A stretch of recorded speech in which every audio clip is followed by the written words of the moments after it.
dilakukan Yakub sebelum ajalnya menjelang. Dalam perkataan Yakub kepada anak-anaknya sebelum dia meninggal, kita akan lihat di dalam Kejadian 49 ayat 14 sampai 15. Kejadian 49 ayat 14 sampai 15.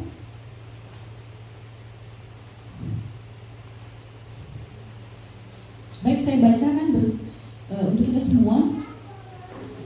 Isakar adalah seperti keledai yang kuat tulangnya, yang meniarap di apit bebannya. Ayat 15, ketika dilihatnya bahwa perhentian itu baik dan negeri itu permai, maka disendengkannyalah bahunya untuk memikul, lalu menjadi budak rodi. Bapak Ibu, saudara yang kekasih dalam Tuhan Yesus Kristus, Yakub memberikan perkataan terakhir pada anak-anaknya. Anaknya ada 12 suku Israel ya. Dan kesempatan ini saya fokus untuk Isakar. Bapak Ibu saudara kekasih dalam Tuhan Yesus Kristus, Isakar adalah anak Yakub dari Lea. Dan kesempatan ini kita mau belajar dari keledai. Ya, kita mau belajar dari keledai. Nanti dalam kesempatan-kesempatan selanjutnya saya rindu sama-sama kita memahami setiap firman Tuhan yang disampaikan ada rahasia, ada berkat untuk saya dan saudara. Amin. Haleluya, puji Tuhan. Haleluya. Kita lihat dulu keledai.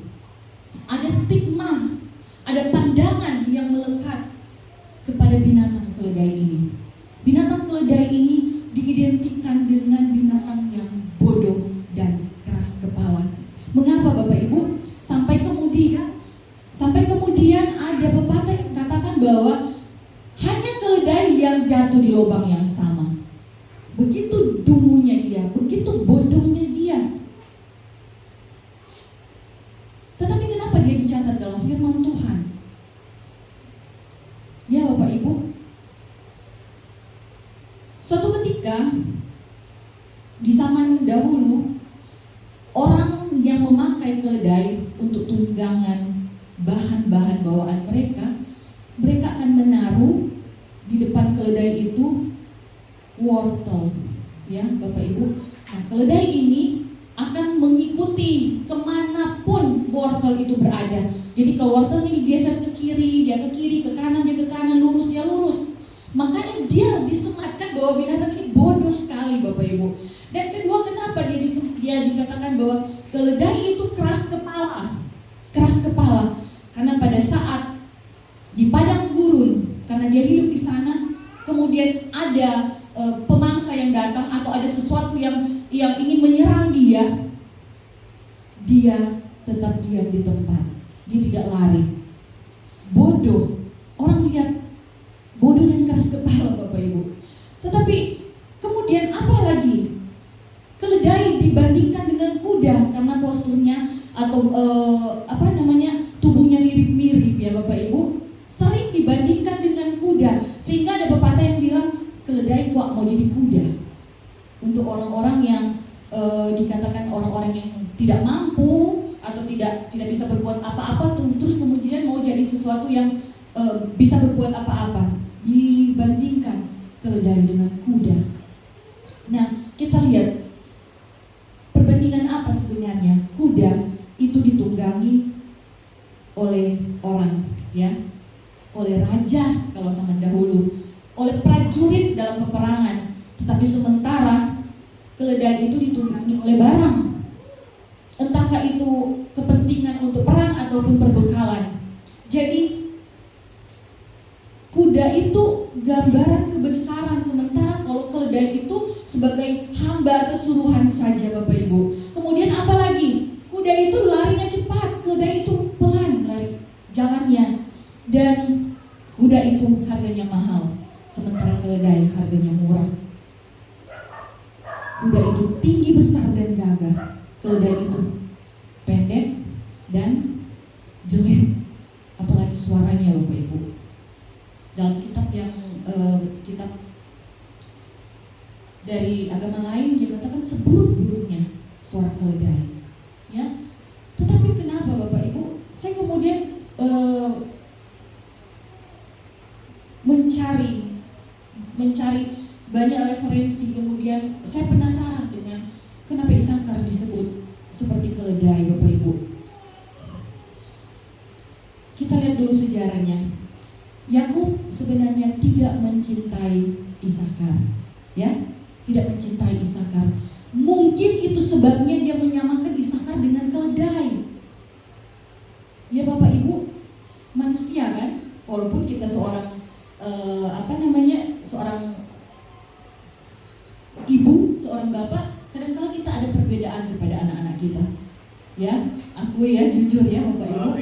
Ya, seperti dengan Yakub. Dia tidak mencintai Isakar. Karena apa? Isakar itu lahir dari istri yang tidak dicintai, istri yang tidak dia harapkan. Karena begitu dia bekerja dengan Laban, yang dia mau harapkan itu apa? Rahel Bapak Ibu. Karena Rahel itu cantik, ya. Rahel itu cantik, dia jatuh hati. Tetapi yang dia dapat pertama Lea, dan Lea melahirkan Isakar.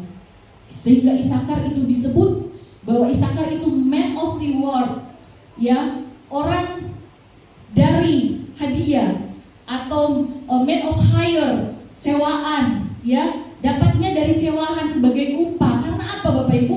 Kita bisa baca dalam Kejadian 30 ayat 14 sampai 16. Di situ menjelaskan bahwa anak pertama dari Lea, yaitu Ruben, ya, dia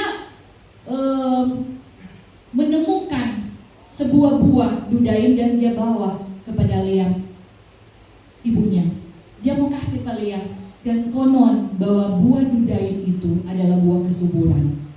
Dan Rahel tertarik, dia tante ini tertarik. Dia minta ke Lea, ya Bapak Ibu bisa baca kejadiannya selengkapnya di sana. Dia minta kepada Lea, buat saya, karena kasihannya membawa kesuburan. Pada waktu itu Rahel belum mempunyai anak. Ya, kita tahu bersama Rahel punya anak Yusuf dan Binyamin. Ya Bapak Ibu, itu ada dua anak yang sangat dicintai oleh Yakub. Nah, Bapak Ibu Saudara yang dikasih dalam Tuhan Yesus, tadi saya sudah katakan, kita akan melihat rahasia apa dari keledai ini sehingga dia dicatat firman Tuhan. Bukankah dalam Kejadian 1 ayat 25 firman Tuhan katakan bahwa binatang itu semua dijadikan baik. Amin Bapak Ibu, semua baik. Kita saja yang mengkonotasikan, kita saja yang kemudian memberi stigma yang tidak baik. Bapak Ibu, semua Tuhan ciptakan. Tuhan bilang baik, puji Tuhan.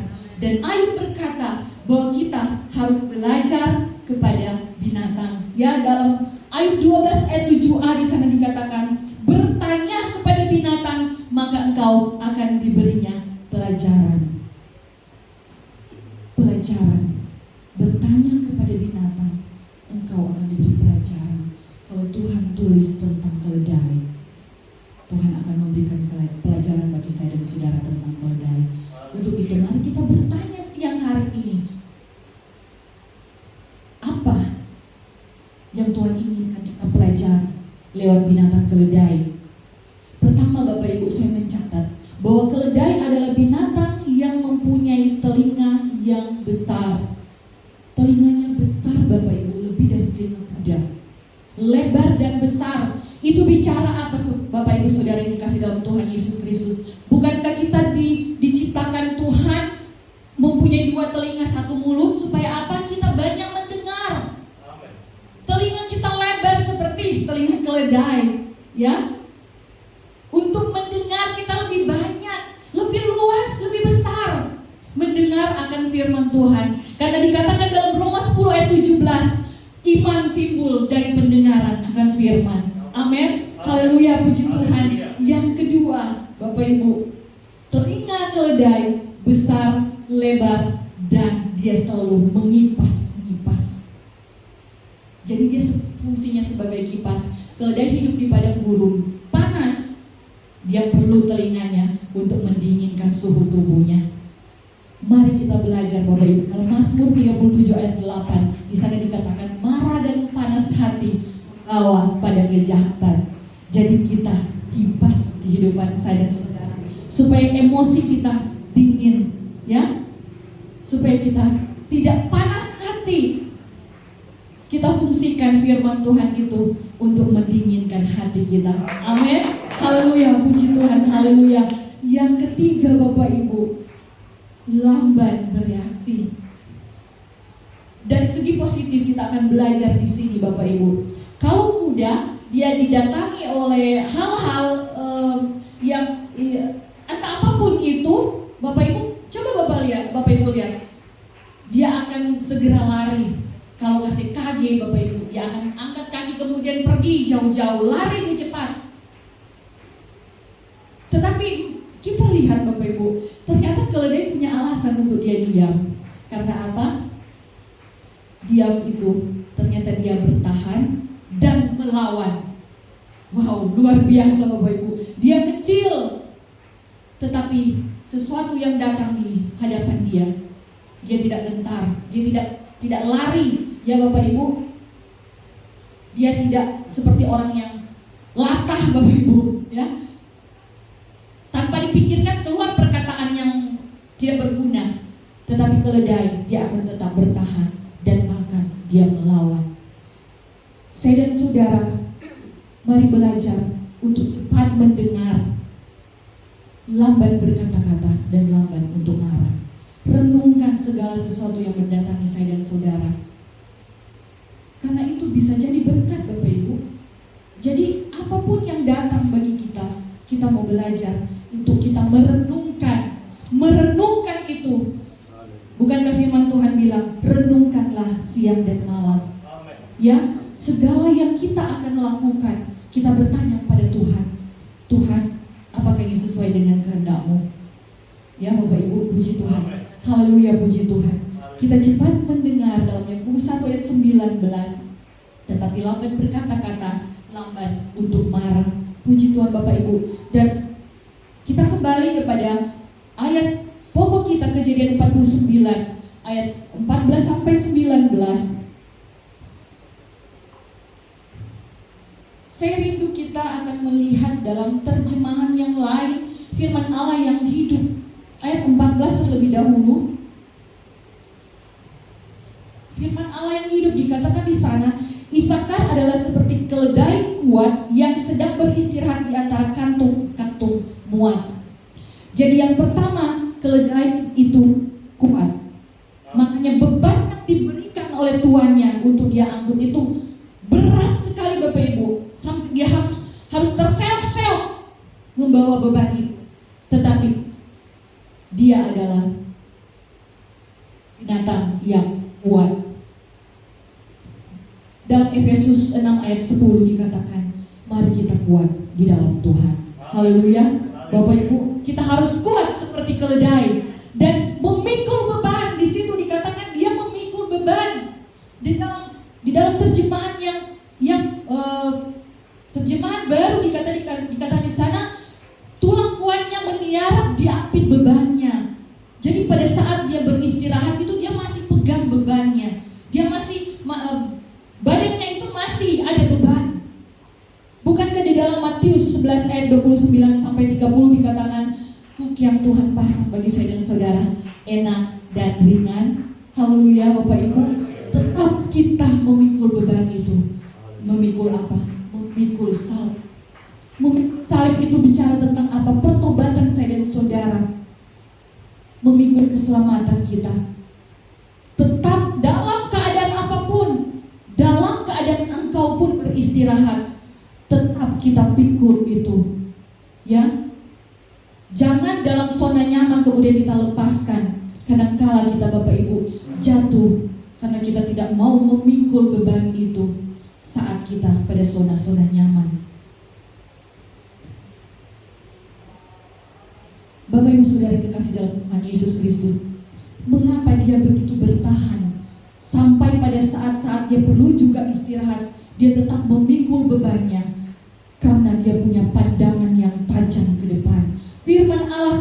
di ayat 15, ketika dilihatnya bahwa perhentian itu baik dan negeri itu permai, maka disendingkannya bahunya untuk memikul lalu menjadi budak Rodi. Luar biasa Bapak Ibu. Ternyata ada sesuatu yang dia lihat.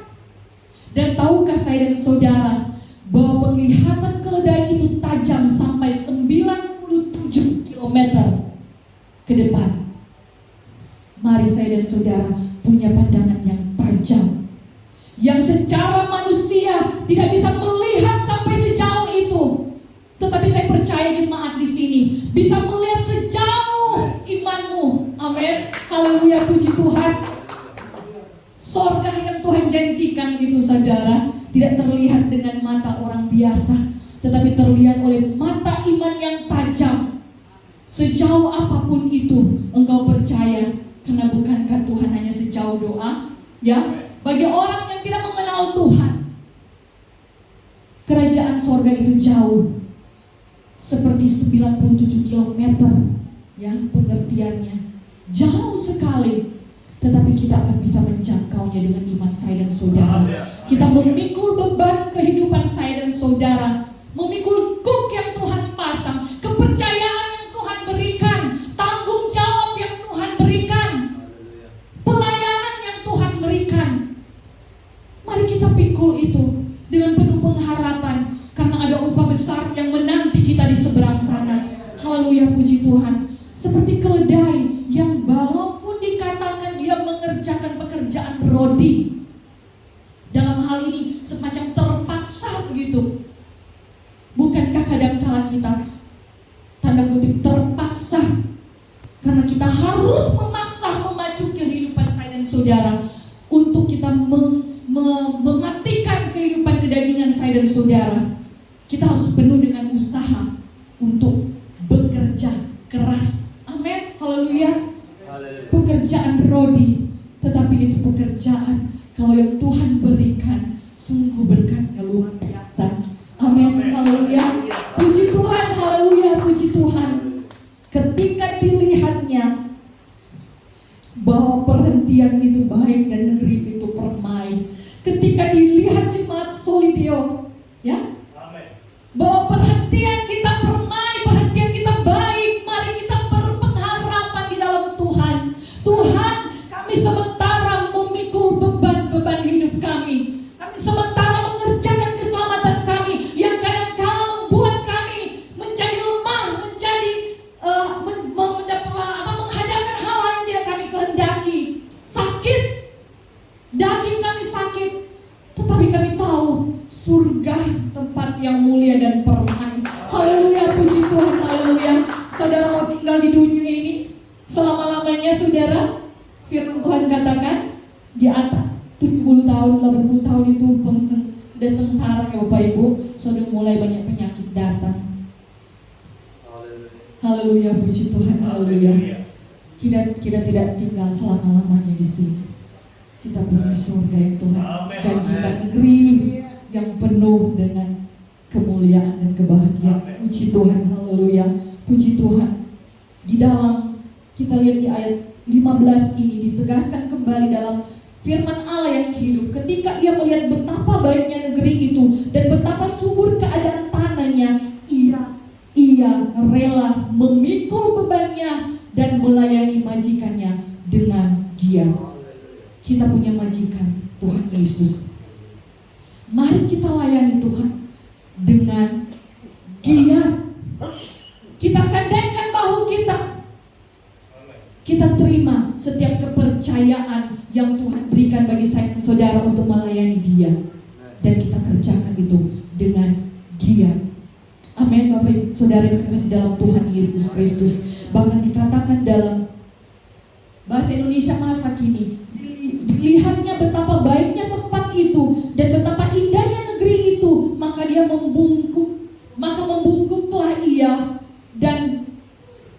membungkuklah ia rela dibebani dan dipaksa bekerja sebagai hamba. Bapak Ibu mau jadi hamba? Tuhan mau kita punya hati hamba, ya, yang mau melayani Tuhan. Karena kita bukan siapa-siapa, Kita punya Raja di atas segala. Amin. Haleluya, puji Tuhan. Kita mau melayani Tuhan kita karena Dia adalah Allah yang baik, yang menjamin hidup saya dan saudara di dalam dunia sampai pada kekekalan. Haleluya, puji Tuhan, haleluya. Baik saudara, yang keempat, dia suka bekerja. Dia melayani dengan giat. Dia melayani dengan giat. Makanya kita melayani Tuhan dengan giat. Jangan kendor, tetap semangat ya. Kita tetap semangat Bapak Ibu. Puji Tuhan, haleluya, puji Tuhan. Dan sudah saya katakan tadi Bapak Ibu, keledai itu dibilang katanya dia bodoh, ya, bodoh, keras kepala. Tapi bukankah firman Tuhan sini boleh membukakan rahasia pada saya dan saudara? Dia mengikuti wortel itu karena dia tahu wortel adalah sumber makanan. Dia bisa hidup dari makanan itu. Mari kita mengikuti firman Tuhan, melihat sorga, karena itulah kehidupan kita yang kekal. Kita terfokus Bapak Ibu, kita terfokus. Kita mau menghamba, kita mau bekerja dengan giat. Jadi kesimpulan apa kita belajar?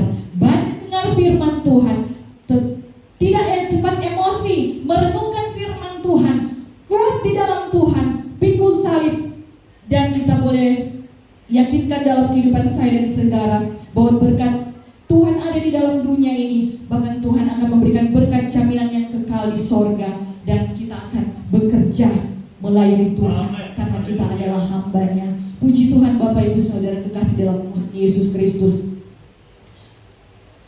Saya melihat bahwa Isakar adalah anak yang tidak dicintai atau kurang dicintai oleh Yakub. Ya, dia kurang dicintai oleh Yakub sehingga mungkin Yakub kasih itu ajalah, berkat keledai saja. Tetapi sesungguhnya Bapak Ibu Saudara kekasih dalam Tuhan Yesus Kristus, mari kita melihat bukankah perkataan kita punya kuasa? Ya, apa yang mungkin diharapkan oleh orang tua adalah harapan-harapan yang biasa, tetapi sesungguhnya kita akan lihat sebentar Bapak Ibu bahwa kejadiannya, perkataannya yang kuasa itu justru adalah perkataan berkat. Ya, orang akan kalau saya mungkin kalau orang tua saya bilang engkau akan berkeledai, tentu saya mau, aduh, ini mama ini bagaimana, ini orang tua ini bagaimana ya Bapak Ibu ya. Tetapi saya katakan bahwa Amsal 18 ayat 21 di situ ada kata kuasa itu, kuasa dari perkataan. Kita akan lihat dalam 1 Tawarik 12 ayat 32. 1 Tawarik 12 ayat 32, apa yang terjadi selanjutnya? Apa yang terjadi selanjutnya?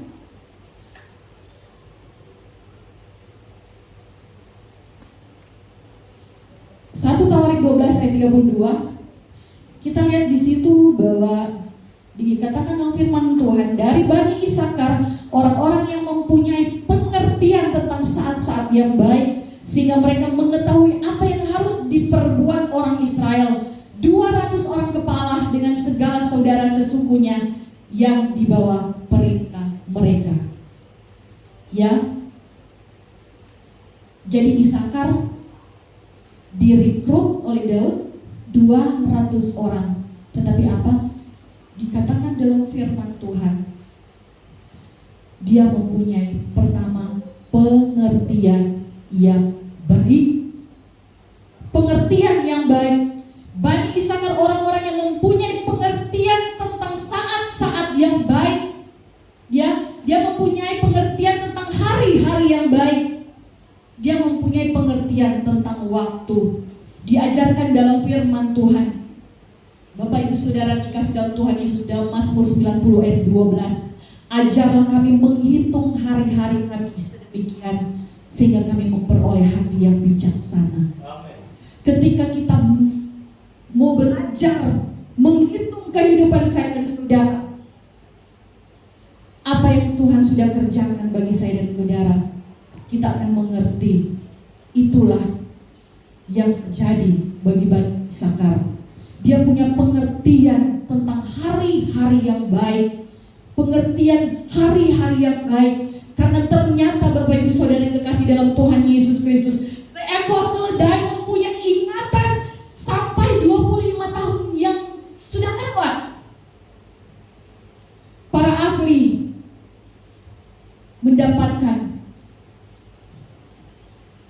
mendapatkan hal ini Bapak Ibu dari penelitiannya.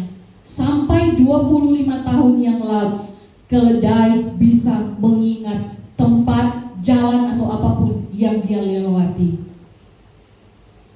25 tahun. Berapa hidup saya dan saudara? Mari kita ingat Tuhan yang menuntun saya dan saudara. Ingat segala kebaikan Tuhan, mengingat perbuatan Tuhan. Dalam Mazmur 77 ayat 12 kita diajar untuk mengingat perbuatan Tuhan, bahkan sampai kita mengingat sejak purbakala. Walaupun kita belum lahir, kita belajar dari cerita-cerita firman Tuhan, bagaimana Tuhan kita adalah Tuhan yang besar, Tuhan yang luar biasa, Tuhan yang dahsyat. Amin, haleluya. Kita punya Tuhan yang luar biasa Bapak Ibu. Amin, haleluya. Firman Tuhan sudah mencatat setiap perbuatan Tuhan, bahkan sampai bahkan sejak zaman purbakala. Seberapa kita hidup pun, mari kita mau melihat dan merenungkan apa yang Tuhan kerjakan dalam kehidupan saya dan saudara.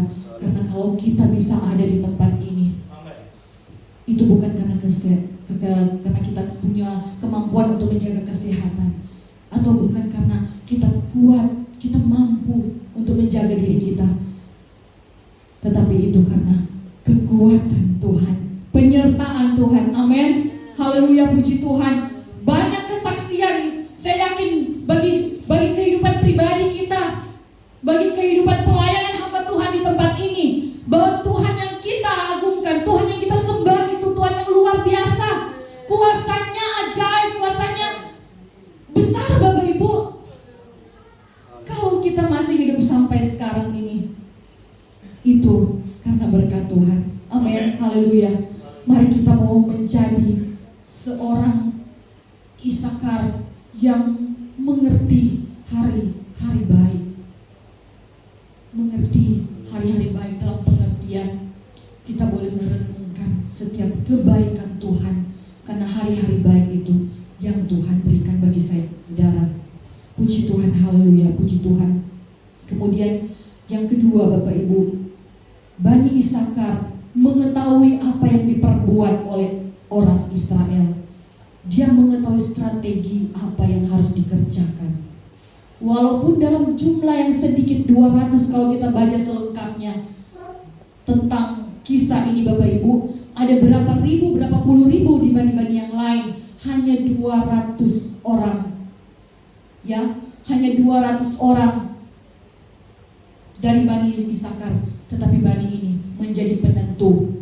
Yang berapa puluh ribu ini tidak bisa melakukan apa-apa kalau belum ada instruksi dari Bani Isakar. Ini hari baiknya untuk menang, ini bagaimana caranya untuk menang. Ya Bapak Ibu, jadi dorong tidak akan jadi apa-apa tanpa Bani Isakar. Luar biasa Tuhan itu bekerja Bapak Ibu. Tuhan Yesus itu adil bagi saya dan saudara. Kenapa Bapak Ibu, Bani Isakar itu mempunyai pengertian yang benar dan tahu apa yang harus diperbuat, atau apa yang harus diperbuat oleh bangsa Israel untuk peperangan. Karena ternyata Bapak Ibu, seperti yang saya katakan tadi, bahwa pendengarannya itu jauh, 97 km. Pendengarannya jauh, itu berarti bahwa dia bisa mengantisipasi atau mempunyai strategi, karena dia sudah lihat sampai ke depan, ya. Sudah lihat. Jadi tipu muslihat iblis, kita sudah tahu Bapak Ibu, Tuhan sudah jelaskan iblis itu seperti apa, seperti harimau, seperti singa, seperti apa, ya.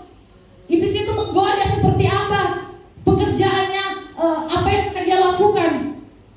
Karena kalau kita sudah tahu itu, kita punya strategi untuk melawan. Haleluya, Tuhan Bapak Ibu, puji Tuhan. Jadi kita harus punya pendengaran yang jauh untuk kita dapat melawan iblis. Kita mengantisipasi musuh kita, karena dalam Yakobus 4 ayat 7 berkata, lawanlah iblis maka dia akan lari daripadamu. Caranya dengan apa? Dengan firman Tuhan. Amen. Haleluya, puji Tuhan. Haleluya. Puji Tuhan, Bapak Ibu Saudara yang dikasih dalam Tuhan Yesus Kristus. Setiap siasat musuh, setiap tipu muslihatnya, kita bisa akan lawan. Kita bisa akan lawan karena Tuhan beserta dengan saya dan saudara. Puji Tuhan, haleluya. Jadi walaupun Isakar dalam jumlah yang sedikit, tetapi dia menjadi penentu. Ya, apa yang kita pelajari di sini? Sepertinya berkat yang kecil, berkat yang bisa dikatakan berkat, perkataan berkat itu oleh Yakub itu seolah-olah seperti menghina, ya. Tetapi Tuhan sanggup untuk mengubahkan bahkan kutuk menjadi berkat. Haleluya, puji Tuhan, haleluya. Mungkin Yakub tidak tahu, Bapak Ibu, kalau kemudian bahwa berkat ini menjadi perkataan yang terjadi karena kuasa perkataan itu menjadi hal yang baik, ya Bapak Ibu. Dari konotasi yang jelek, keledai, tetapi berkat keledai adalah berkat penentu. Puji Tuhan, haleluya, puji Tuhan, haleluya. Dan bahkan Bapak Ibu, firman Tuhan katakan di dalam 1 Korintus 1 ayat 27 sampai 29, dianggap bodoh seperti keledai, tetapi bukankah itu yang memalukan orang-orang berhikmat di dunia? Tuhan pakai Bapak Ibu saya dan saudara, dianggap bodoh. Pikul salib itu bodoh. Mari kita enjoy dengan dunia ini. Mari kita bersenang-senang. Bodoh kalian, orang Kristen itu bodoh, orang Kristen itu dungu. Ya Bapak Ibu, sama seperti keledai. Tetapi puji Tuhan, Tuhan bilang kalau bersama dengan Tuhan, kalau kita di pihak Tuhan, kita akan mempermalukan mereka. Haleluya, puji Tuhan, kita akan lebih dari pemenang. Puji Tuhan, haleluya, puji Tuhan. Dan saya ingin katakan bagi jemaat di tempat ini, bahwa sesuatu yang kadang-kala tidak dianggap, sesuatu yang tidak diakui, sesuatu yang bahkan tidak diinginkan, seperti Isakar. Seperti Isakar, dia boleh menjadi penentu. Atau sesuatu yang tidak dicintai, Bapak Ibu, sesuatu yang karena bayar jasa atau karena hutang, ya, karena hutang. Tetapi Tuhan katakan di dalam Kejadian 30 ayat 17, Kejadian 30 ayat 17, Tuhan katakan Tuhan mendengar doa Lea. Jadi saya sudah bilang tadi Bapak Ibu, buah ini mendatangkan kesuburan. Jadi mereka itu kan di sana Bapak Ibu, ada ternyata kalau istrinya banyak itu ada giliran, ya. Karena Yakub ini punya istri banyak, selain Lea dan Rahel, dia punya gundik-gundik dari kedua istrinya juga diberikan kepadanya untuk mendapatkan keturunan, karena memang tradisi mereka di sana seperti itu. Ya, tradisi mereka seperti itu. Kita tidak akan ikuti ya Bapak Ibu. Karena itu tradisi sebelum Tuhan Yesus, ya. Sebelum Tuhan Yesus. Jadi kita melakukan apa yang Tuhan kehendaki. Jadi mereka punya tradisi seperti itu. Nah, Bapak Ibu, itu giliran dari Rahel, kemudian dia menukar gilirannya dengan buah daim itu. Karena dia berharap dia punya anak, karena sampai saat itu dia belum punya anak. Ya, Rahel ini masih belum punya anak, belum lahir Yusuf dan Benyamin, ya Bapak Ibu. Dan apa? Itu menjadi sebuah pertukaran atau tanda jasa, ya. Lea semacam apa Bapak Ibu? Di sini katakan berhutang begitu, ya. Jadi Rahel berhutang ke Lea. Jadi seolah-olah sesuatu yang tidak semestinya, ya Bapak Ibu. Karena bukan gilirannya, kemudian dia Rahel memberi itu untuk Lea, dan Tuhan mendengarkan. Karena pada saat Lea sudah 4 anak itu laki-laki, Ruben, Simon, Lewi, Yehuda, dia berhenti punya anak lagi. Dan kemudian lahirlah Isakar. Ya, Bapak Ibu Saudara kekasih dalam Tuhan Yesus Kristus. Atau mungkin Bapak Ibu kehidupan saya dan saudara itu dibuang karena keadaan. Dibuang karena keadaan atau apapun alasannya ya Bapak Ibu. Kadang kalau orang tua itu punya alasan untuk memberikan anaknya menjadi anak angkat, ya, anak pungut, atau bahkan mungkin kita adalah seorang anak tiri. Tetapi mari kita mau melihat Musa. Karena keadaan, karena alasan justru untuk kehidupannya, Musa kemudian dibuang dan dia dipungut oleh putri Firaun. Dia anak pungut Bapak Ibu. Tetapi bukankah kita tahu bahwa Musa adalah pemimpin besar bangsa Israel? Haleluya. Bapak Ibu Saudara dikasih dalam Tuhan Yesus Kristus. Atau mungkin kita adalah anak yang ditinggalkan seperti Daud. Bukankah dalam firman Tuhan Daud berkata, walaupun ayahku dan ibuku meninggalkan aku, berarti Bapak Ibunya meninggalkan dia karena apa Bapak Ibu? Dia dibiarkan sebatang kara atau sendirian untuk mengembalakan kambing domba yang beberapa ekor dari orang tuanya. Dia ditinggalkan. Dia tidak diperhitungkan bahkan ketika akan dipilih menjadi raja. Tetapi bukankah dia yang akhirnya menjadi raja? Haleluya, puji Tuhan. Haleluya, puji Tuhan. Atau mungkin kehidupan saya dan saudara dibanding-bandingkan dengan orang lain. Dibanding-bandingkan. Atau kita membanding-bandingkan diri kita. Jangan kita membanding-bandingkan. Ataupun dalam kita dibandingkan. Kita dibandingkan dengan kuda. Keledai dibandingkan dengan kuda. Bukankah firman Tuhan berkata, kuda itu untuk peperangan, tetapi apa? Kemenangan ada di tangan Tuhan.